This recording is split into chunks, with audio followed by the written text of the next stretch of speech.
What's up, YouTube? Back at it again with another episode of the Packers Everywhere podcast. I'm your host, Zach, and today we're going to be debriefing the 2025 NFL season, even though it's like already 2026, but whatever. I know I haven't uploaded a lot lately, but I've started school again. I'm still in high school, so I've been busy with that. And I had two videos. One of them didn't turn out the way I wanted to, and the other one I messed up real bad. I corrupted some files, and I was trying to do a card opening video for you guys, and yeah, I corrupted the files, so that didn't work. So I still want to show you guys what I got. So I opened this Panini The Score Football Blaster box, and you know what? It was probably like 30 American, but in Canadian dollars, it was, I believe, like 45. We pulled some pretty good heat. So for starters, there's this Ivan Pace numbered to 449 card. That was a solid pull to put that back in a sleeve. Pulled a rookie Cam Scadaboo. Now it's just a base rookie, but it's still Cam Scadaboo. And those Arizona State threads look sick. Next, we pulled a rookie Jackson Dart card. There is a ton of glare on that. I am sorry, you guys. But yeah, as you can see, it's a pretty nice card still.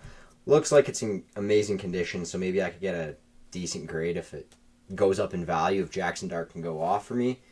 And the pull I got super hyped for is this rookie auto. It's not on card, unfortunately, but it's a rookie auto Savion Williams. And it is an absolutely beautiful card, I'll tell you that for free. So I was pretty happy. I looked at the value, and it's about like a 20 Canadian card. So, I'll take that. I think I actually made money on that box. So shout out to Panini Football because they blessed me up. Moving on, though, we've got quite a lot to talk about here. In the offseason, the Green Bay Packers obviously finished 9-7-1, I believe it was. Or was it 9-8-1? No, it was 9-7-1, 9-8-1. But since then, Packers defensive coach Jeff Hafley got hired as the head coach in Miami, so wishing him all the best in Miami. They got a good team, and he's an excellent play caller, and I hope he succeeds. It really hurts to lose a guy like him.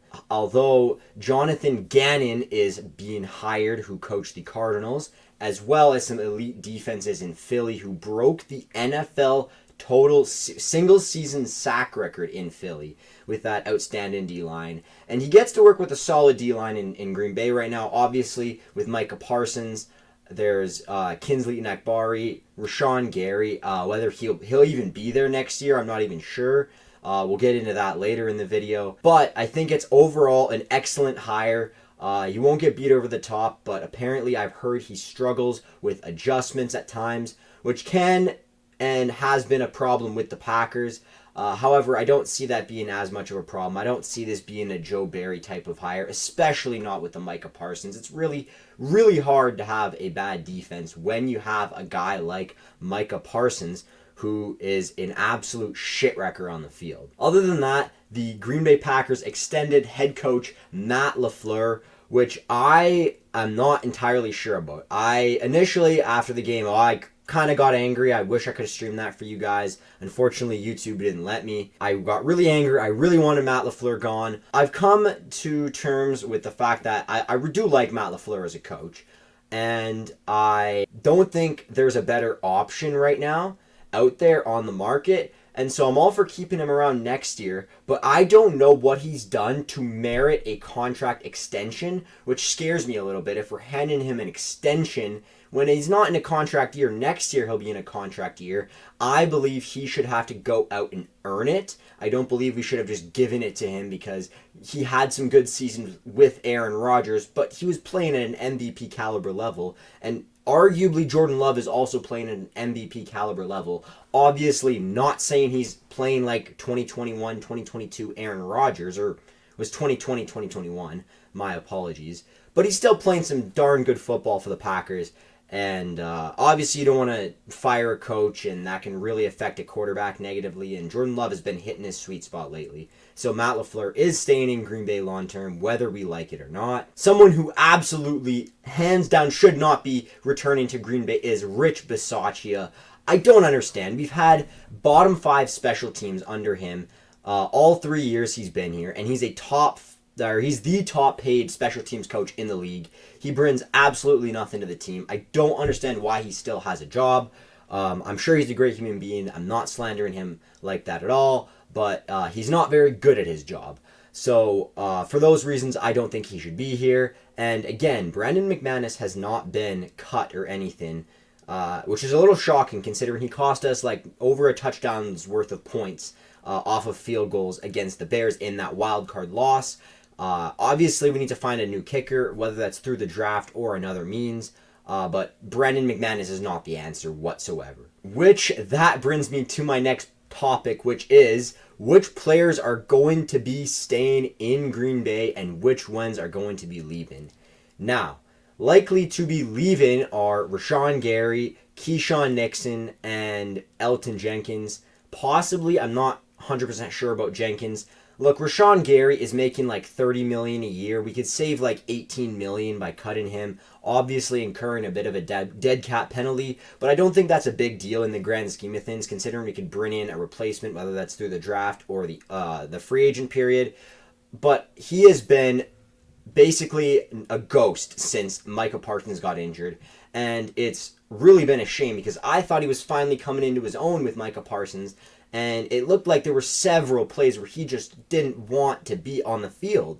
Like, I would get killed, but I would rather be on the field than sitting on my couch watching at home. And I know a lot of fans feel the same. So to go out and see a player making millions of dollars to really not care just really hurts as a fan, especially when that player is on my favorite team. It just sucks to see all around. But I don't think he's going to be staying in Green Bay. Now, Keyshawn Nixon, it's kind of difficult because he's kind of an average corner, maybe a little bit below average. I don't think he should be starting. I wouldn't mind having him around as a kick returner, but we haven't really utilized him in that kick return role as much this last season, which was a bit surprising. But if he's, aging and maybe his body's catching up to him a little bit and he can't provide that kick return spark, then I don't know that he's worth having around here long term. I think we could find a younger solution there at corner than Keyshawn Nixon and a more talented solution at corner than Keyshawn Nixon. And lastly, Elton Jenkins. Obviously, he battled an injury last year. Actually had a season-ending injury, which was just awful to see.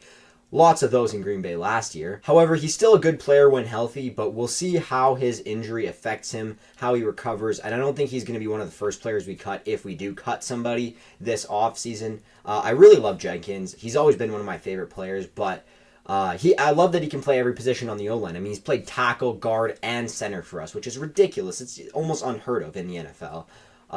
But if he can't recover very well from his injury, I think it maybe get into that point in his career where we might have to make a business decision to move on to him. Now, how are we going to fill some of these voids in the draft? I'm looking at number one. Obviously, we need a corner. I think everybody knows we need a corner. Imagine an elite corner that can get like 5-6 interceptions in a year with Micah Parsons coming off the edge, making the quarterbacks get rid of the ball quickly and all that. That would be absolutely wonderful. I've seen some guys like Colton Hood out of Tennessee mocked to the Green Bay Packers. Chris Johnson would also be interesting. Something in that second round range. I believe we're going to use that second round pick. Obviously, no first round pick for the Packers the next 2 seasons because of the Micah Parsons trade.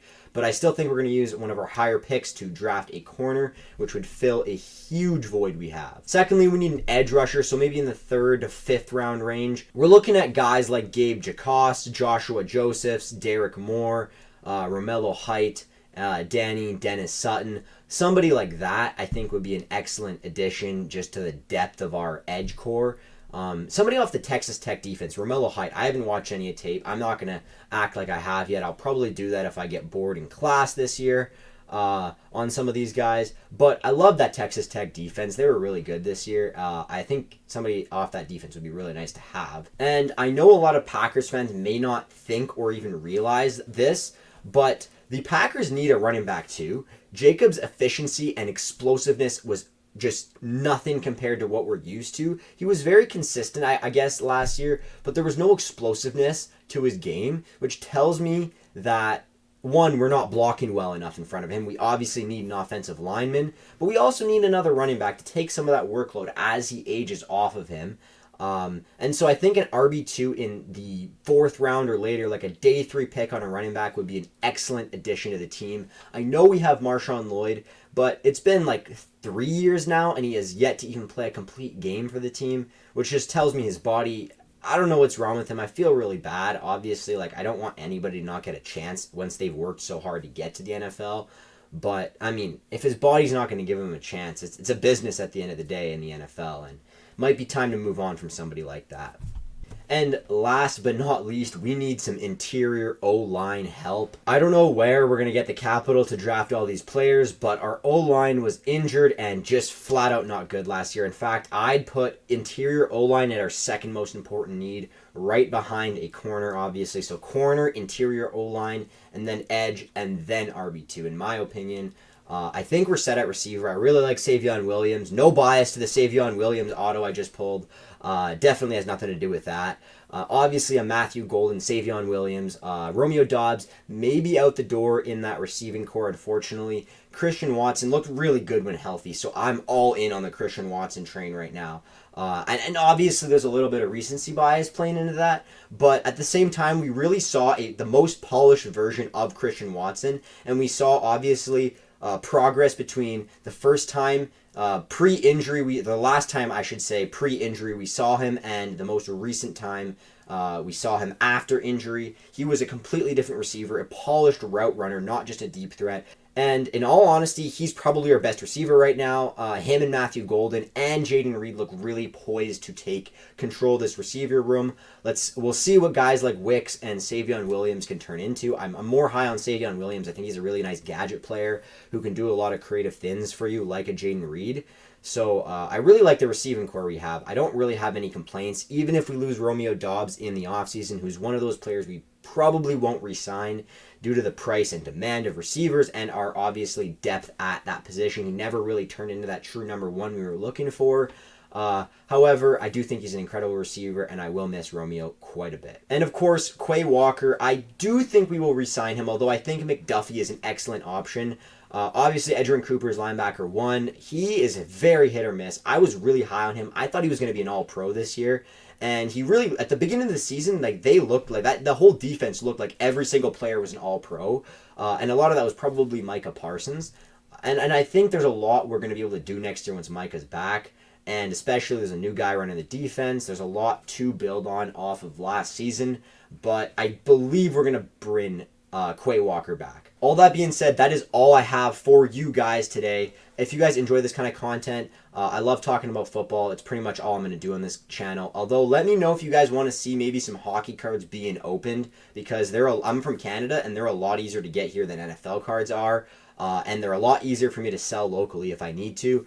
Because obviously I'm not trying to go broke. I'm still a high school student. I just love doing this for you guys. With that being said, I am going to be doing a Madden franchise rebuild at some point this offseason of the Green Bay Packers, and as well look forward to doing a whole bunch of draft previews and breakdowns. Again, I need to actually watch some tape on these guys. All that being said, keep looking for all the new content. It'll be coming out as soon as I can. I actually need to figure out how to record on my Xbox.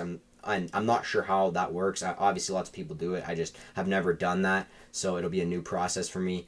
All that being said, I won't take any more time from you guys today. Thank you so much for watching. If you guys enjoyed, please make sure to leave a like and subscribe. I know it seems kind of silly and corny, but it really does help. If you guys have made it this far, also, I would ask if you guys could leave a comment. Just comment literally anything. It helps more than you know. You guys are amazing. Thank you guys all for watching, and I'll see you guys in the next video. Peace.